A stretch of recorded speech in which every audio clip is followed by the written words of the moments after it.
All right, my at-home meatheads, we are starting with push, chest, shoulders, and tries. The first set goes is the chest challenge. What a cool name.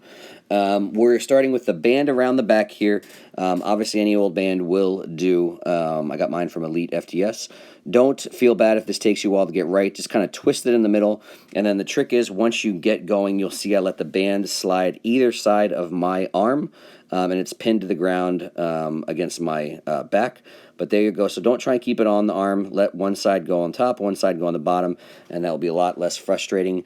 As far as form goes here, you want a little bit of arch in the back, chest nice and tall, a little bit of the shoulder blades pulled together, and nice controlled pace here. Bring the dumbbells all the way together. So for this one, dumbbells and band, keep a nice even tempo the whole time. If you have a bench, use a bench because you'll get a little bit more range of motion. Not everyone has a bench, so I'm showing it on the floor as with all the other exercises. Here you want to squeeze your chest as hard as the top as possible, like you're flexing. Feel like you're driving your bicep into the side of your pec. And don't worry if the shoulder blades kind of wrap around your rib, meaning they kind of come forward a little bit. Shoulder blades are going to move off the ground, and that is no big deal. That is a 2-second hold at the top.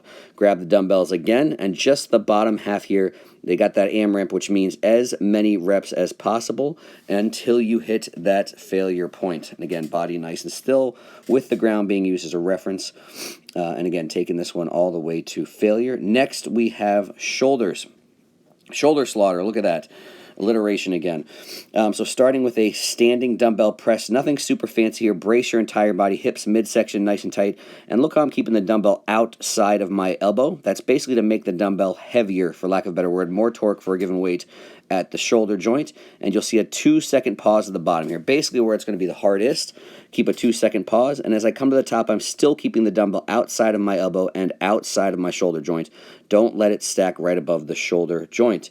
Then from there, generally, you're going to go to a lighter set of dumbbells. You're going to go rear delts first, generally because it's harder. So again, you want a weight there that you can handle for rear delts first.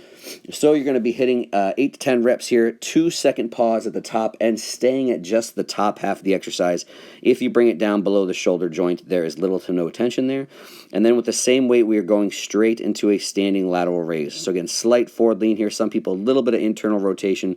You'll see that's kind of that thumb side down, just a little bit pinky side up. And same thing, top half here, 2-second pause at the top. Again, that's where the exercise is the hardest and you have the most benefit.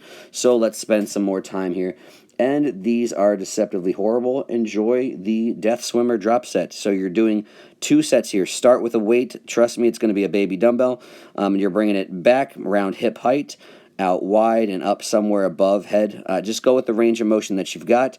Go as high as you can keep them up and off the ground. And just go a nice slow pace. Don't even count reps. Just get as many as you can possibly get. As soon as your arms can't stay off the ground anymore, drop the weight and keep going with arm weight. And you'll thank me later on this one because this one is all kinds of horrible.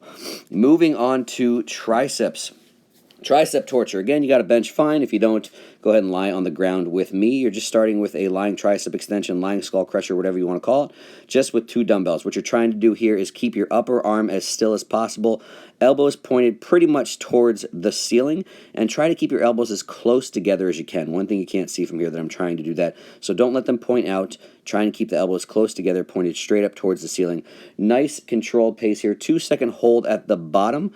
Again, just don't let them rest on the ground, and coming just short of lockout, so keeping that dumbbell not stacked over the elbow joint.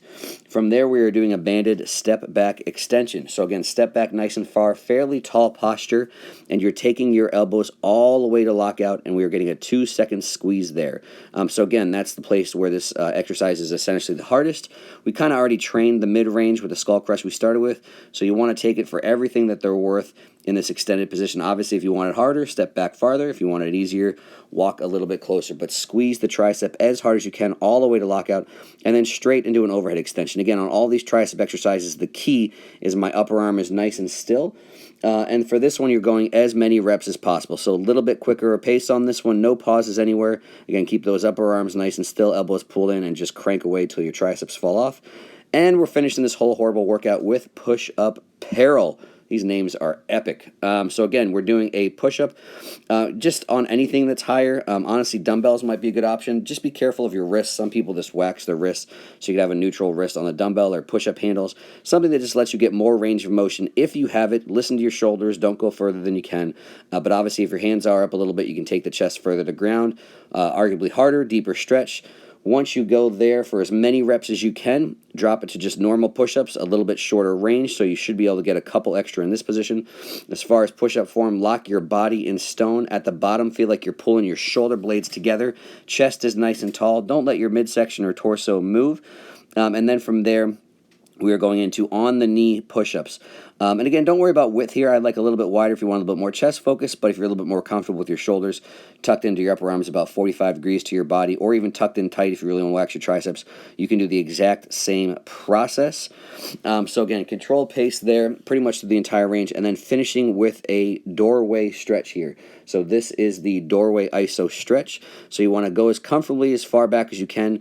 Find out what amount of internal, external rotation feels good at your shoulder joint. For most people, palms forward.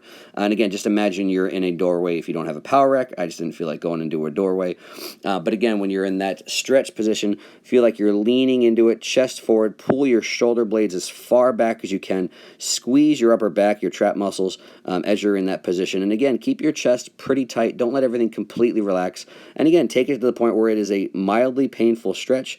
Obviously, listen to your body. Don't take it to the point where you're actually going to hurt or pull or strain something. So start with a little stretch and slowly ease into it, and then just have nice, slow, controlled breathing as you hold that for 30 seconds. And enjoy this brutal push day workout while you're getting jacked at home, potentially working out in your underwear. Just don't scare your neighbors.